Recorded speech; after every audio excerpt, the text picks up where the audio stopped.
Scottish cyclist David Millar was the second project of the Sons of Britain, behind the charismatic Chris Boardman, to produce a future Tour de France winner, something they would achieve in 2012 with the ineffable Sir Bradley Wiggins.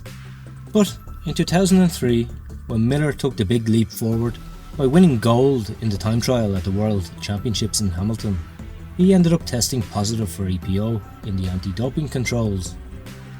Years later, he displayed just a little bit of hypocrisy when playing the anti-doping champion, blaming almost everyone else for his doping practices. Do you want to know his story? Well, without further ado, let the show begin. In the year 2000, David Millar became one of the world's most famous riders thanks to the magic of EPO.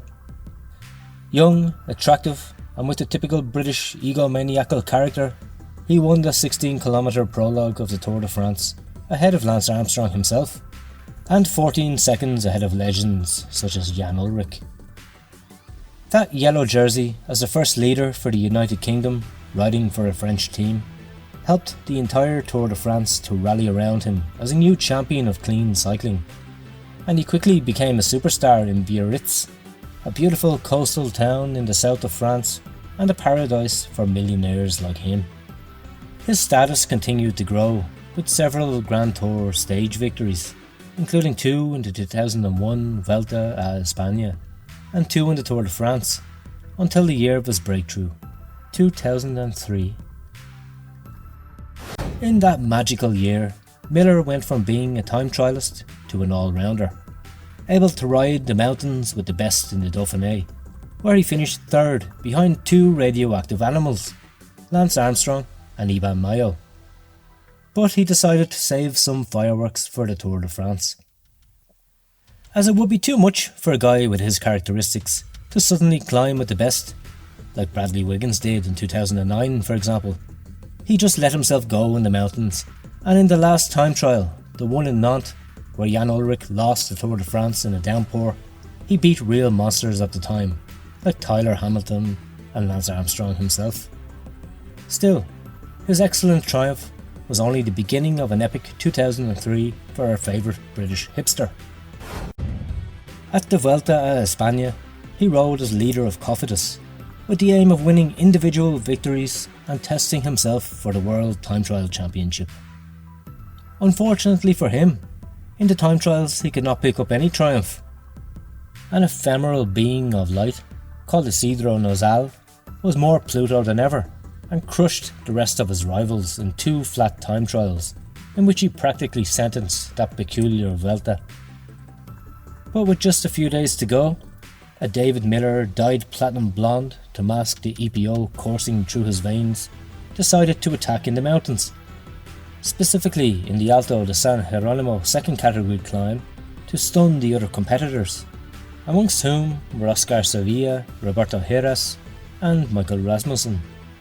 And on the flat plains on the way to the city of Cordoba, he entered as undisputed winner. He was no longer a basic time trialist. He had already become a mini Frank Vandenbroek, something we don't doubt that he would have achieved if he had dared to mix pills like the Belgian rockstar did. Thus, he reached the moment of his main goal of the season, the World Time Trial Championships in Hamilton in Canada. There, a doped up to the eyebrows David Millar, tutored by the British coach, Sir Dave Brailsford, famous creator of tour winners out of nowhere like Wiggins, Froome or Thomas, humiliated all his rivals in that time trial. He passed over the former champion Sergei Onchar and the same Pluto Nozal, who weeks before had swept past him in the Vuelta and entered the finish line as winner, with, unbelievably, a difference of 1 minute and 25 seconds over the Australian Michael Rogers. A real beating that even Millar himself could not believe, seeing his own images on the podium. Even so, he had won the World Champs and was preparing for his real goal, to try to make a real mess of the 2004 Tour de France, and position himself as one of the successors of La Lanza.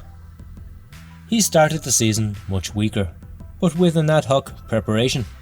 His compatriot and the now Movistar director, Max Chiandri, introduced him to the popular Dr. Luigi Cecchini, creator of monsters like Bjarne Riis of the 95 and 96 Tours de France, and they directed his season to be focused around the Tour de France, as they had done with the Danish rider.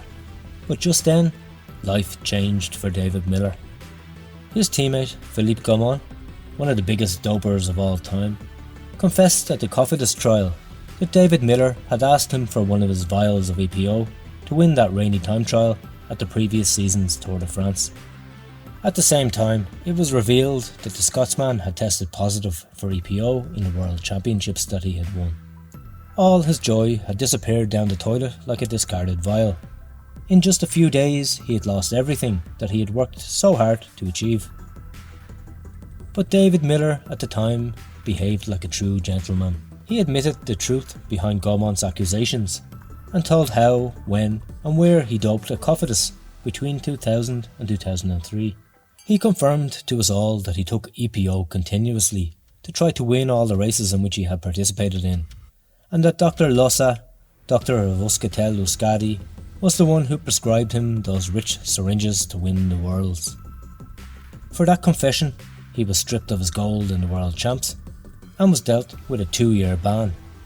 From then on, David Millar changed. Possibly because of those 2 seasons of active rest, he saw that by leading the anti-doping cause, he could achieve much more fame than succeeding as a professional cyclist. It was then that we saw a hypocritical Millar, showing 2 faces and taking advantage of it to make money. One day, he told Michael Robinson that Miguel Indurain should confess to the practices that led him to win 5 consecutive Tours de France.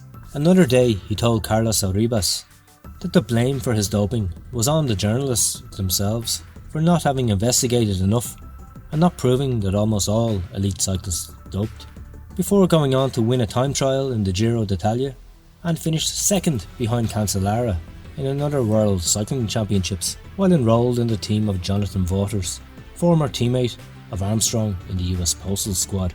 The next day, he wrote a best-selling book where he told what interested him about his doping in cycling, with phrases like, "It is impossible for a Tour winner to be clean," to go on and win that same year a stage in the Tour de France itself. To this day, he is still one of those considered by the press as repentant for having doped, but at the same time, he has continued to be linked to that world that Millar himself considered flawed and without any solution. Millar himself assured us that at the beginning of the 2010s, cycling was clean. But we have seen many cases of riders who have tested positive, cases of Grand Tour winners who have been stripped of their Grand Tours, and even big names immersed in anti-doping operations such as the Anderlecht. Possibly to justify in this way that he could continue to live in cycling as a professional for 17 seasons. And believe me, that's much more annoying than a Lance Armstrong, who at least faces the consequences once he's caught.